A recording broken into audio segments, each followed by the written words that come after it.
Magandang araw. May gagawin mo tayo ano na. Ayan, Despan. Asahi ang tatak niya. Ang problema nito, kahit lagyan mo sa number 1, number 2, number 3, mahina yung hangin. Hindi na normal ang hangin, hindi na nagagamit ng may-ari. Saksak natin.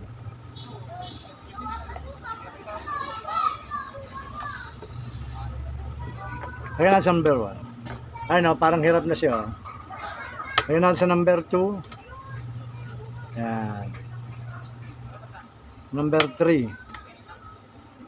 Ayan. Wala na, sobrang hina ng hangin, kaya na pigilin ng kamay. Ayan, kahit naka number 3 na siya, yan na lang yung ikot niya. Wala na siyang lakas. Ayan. Yan ang hanapin natin sira. Pero pag mga ganyang sira, na mahina naman yung hangin niya, pero okay naman yung yung bushing shafting niya, maganda naman ang ikot. Ang unang tinitingnan dito, yung capacitor. Kapag yung capacitor niya may sira, possible na gumana uli. Pero kapag yung capacitor naman niya okay naman, maaring motor na. Pero dito muna tayo tututok. Ito. Yan, ito yung capacitor niya. Yan. Tetesterin natin yan. Titingnan natin kung tama pa yung pinaka microfarad niya. Babaklasin natin.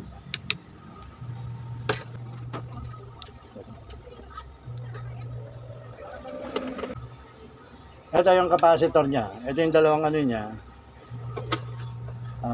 Yung pinaka lagay ng wire, tetesterin natin. Gagamitan natin siya ng analog tester na nasa times 10K. Testerin natin siya.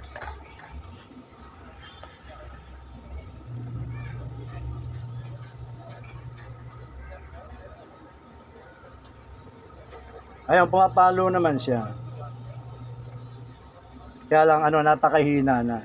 Ang value ng ng capacitor niya, ayan. 1.5 microfarad. Yan. Pag sa digital naman, ito gagamitin natin itong digital.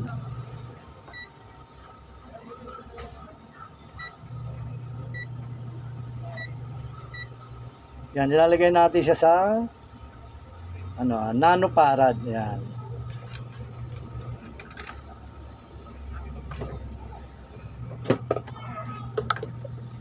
Testerin natin siya dito sa sa digital. Tingnan natin kung ilan ang microfarad niya.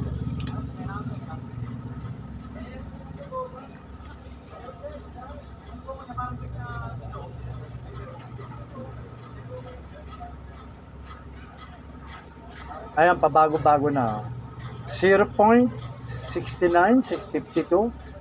Wala na siyang microfarad. Halos ang nakalagay na lang dito wala na siyang microfarad. Ang nakalagay na lang dito nanofarad. Ang kailangan natin microfarad. Kuha tayo ng bago. Ito, may bago ako yan. 1.5 microfarad. Yan. Testerin muna natin siya sa digital. Ay, nakalagay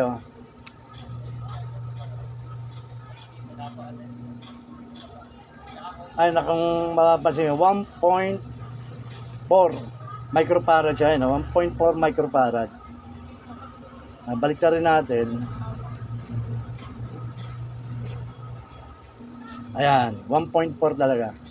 Sa analog tester, testerin din natin to sa analog tester. Tingnan natin kung mataas ang palo. Ayan, short muna natin. Ayan, testerin ko yung dalawang rod ng dalawang dulo ng ng capacitor. Ayun. Ayun, ang lakas ng palo ng ng needle ng capacitor. Hindi katulad to.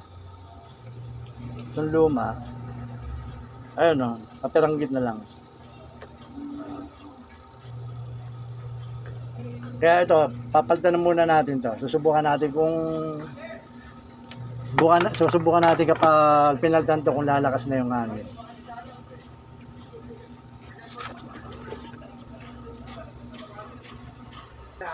Baka kasi sa ehing .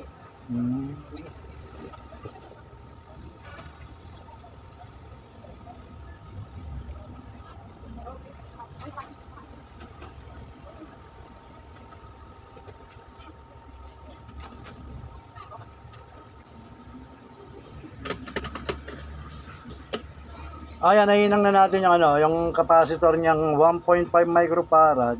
Ngayon, susubok natin siya uli. Pagkaganahin natin siya, kung lalakas na yung hangin. Saksak natin. Lagay natin sa number 1.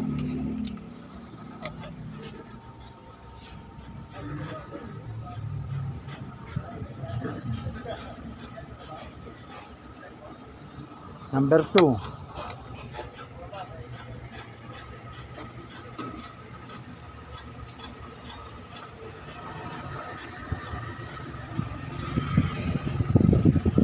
Number 3.